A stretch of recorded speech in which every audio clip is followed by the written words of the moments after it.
हाँ तो दोस्तों, अंबुजा सीमेंट के क्वार्टर 3 के नंबर्स आ चुके हैं, तो उसी के बारे में हम इस वीडियो में बात करेंगे और जानेंगे कि आपको अंबुजा सीमेंट के अंदर इन्वेस्ट करना चाहिए या नहीं। चलिए शुरू करते हैं।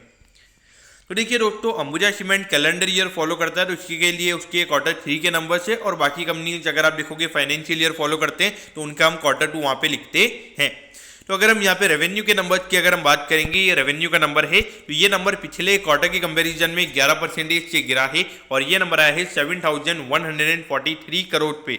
अब ये नंबर क्यों गिरा है? देखिए, ये नंबर गिरने का जो मेन रीजन है वो ये कि जो इतनी ज़्यादा बारिश हुई है उसकी वजह से अगर आप देखोगे कहीं ना कहीं जो कंस्ट्रक्शन एक्टिविटी है उसके हमें यहाँ पे प्रॉब्लम देखने को मिली है, और उसी की वजह से हमें यहाँ पे ये नंबर कम होता हुआ नजर आया है। तो देखिए 11% से ये नंबर गिरा है, तो ऑलमोस्ट 800 से 900 करोड़ से ये नंबर गिरा है। तो इसी की वजह से यहाँ पे जो नॉर्मली अगर हम कंपनी के एक्सपेंसिस की अगर हम बात करेंगे तो वो नंबर यहाँ पे ऑलमोस्ट 1-2% के लगभग ही कम हुआ है। तो लगभग अगर आप देखोगे 700 से 800 करोड़ का जो कंपनी का प्रॉफिट है वो हमें यहाँ पे कम होता हुआ नजर आया है। अगर हम पिछले क्वार्टर में कंपनी के प्रॉफिट की अगर हम बात करेंगे तो 865 करोड़ का प्रॉफिट कंपनी को पिछले क्वार्टर में हुआ था, और अगर हम अभी ये नंबर की अगर हम बात करेंगे तो ये नंबर आया है 51 करोड़ पे। तो देखिए यहाँ पर कहीं ना कहीं अगर आप देखोगे जो कोल की कॉस्ट है, पावर की कॉस्ट है, वो जिस तरीके से इतने हाई पे चल रही है उसकी वजह से यहाँ पे ये नंबर्स हमें इतने प्रेशर में देखने को मिल रहे हैं। अगर हम ईयर ऑन ईयर बेसिस पर देखेंगे तो वहाँ पे भले ही 7% से कंपनी के रेवेन्यू के नंबर्स बढ़े हैं, लेकिन वहाँ पर अगर आप देखोगे कहीं ना कहीं अगर हम सीमेंट के prices all over the board की अगर हम बात करेंगे लगभग 10 से 15% से सीमेंट के प्राइसेस पिछले एक साल में बढ़े। तो उस पॉइंट ऑफ व्यू से अगर आप देखोगे तो यहाँ पे जो नॉर्मल एक काइंड ऑफ रियल इन्फ्लेशन हमें यहाँ पे देखने को मिला है, तो उस पॉइंट ऑफ व्यू से यहाँ पे कंपनी का नेगेटिव सेल हमें यहाँ पे देखने को मिल रहा है। अगर हम ईयर ऑन ईयर बेसिस पर अगर हम बात करें तो यहाँ पे ईयर ऑन ईयर बेसिस पर भी अगर हम बात करेंगे तो 890 करोड़ के कंपेरिजन में यहाँ पे 51 करोड़ का नेट प्रॉफिट कंपनी का आया है। तो देखिए मेरे ख्याल से अगर देखा जाए तो ये मार्केट को चीजें ऑलरेडी पता है। अगर आप देखोगे जो बाकी सीमेंट कंपनीज हैं,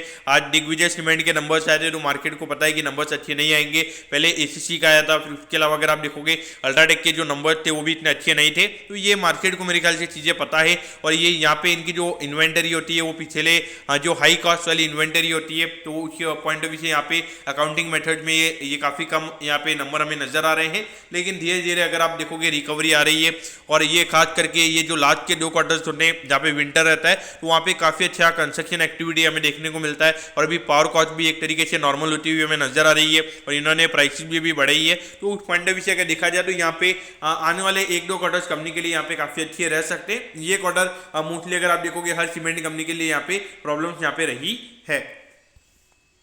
तो देखिए यहाँ पे मार्केट ने कोई ज़्यादा नेगेटिव भी यहाँ पे रिएक्ट नहीं किया, मार्केट को ऑलरेडी पता है। और उन्हें खास करके अगर हम जो अडानी सीमेंट ये हो चुका है, एक तरीके से अडानी सीमेंट है अभी से बोल सकते हैं आप, तो वहाँ पे मेरे ख्याल से इतना ज़्यादा नेगेटिव प्रेशर मेरे ख्याल से स्टॉक प्राइस में देखने को नहीं मिलना चाहिए। मेरे ख्याल से कंपनी के नंबर्स अच्छे हैं, और अभी एक अच्छी ब्रांड अगर आप देखोगे अंबुजा सीमेंट एक one of the top cement companies में हमें ये नाम नजर आता है। तो वहाँ पे डेफिनेटली अगर आप देखोगे एक अच्छी सीमेंट डिमांड अगर आने वाले टाइम पे अगर 5 से 6 महीने में अगर नजर आती है तो वहाँ पे अंबुजा सीमेंट को काफी अच्छा फायदा रहेगा, और ये इजीली अपने कस्टमर्स को पास ऑन भी कर पाएंगे। तो इस पॉइंट ऑफ व्यू से डेफिनेटली मेरे ख्याल से ये कंपनी आपके रडार पे होनी चाहिए। मेरे ख्याल से नंबर यहाँ पे कंपनी के अच्छे हैं। वैसे ऑलरेडी अगर आप देखोगे पहले लगभग 400 रुपए के लगभग ये स्टॉक ट्रेड होता था, तो उसके कंपेरिजन में अगर आप देखोगे 25 से 30% जहाँ पे ये स्टॉक अभी ऊपर ट्रेड हो रहा है, तो उस पॉइंट ऑफ व्यू से भी आपने यहाँ पे वो चीजें माइंड में रखनी चाहिए। तो दोस्तों मैं होप करता हूँ कि अंबुजा सीमेंट के क्वार्टर 3 के जो नंबर्स हैं वो आपको अच्छे समझ में आ गए होंगे। अगर आपकी कोई भी क्वेरीज है आप कमेंट कीजिए, मैं जरूर आपके कमेंट पर रिप्लाई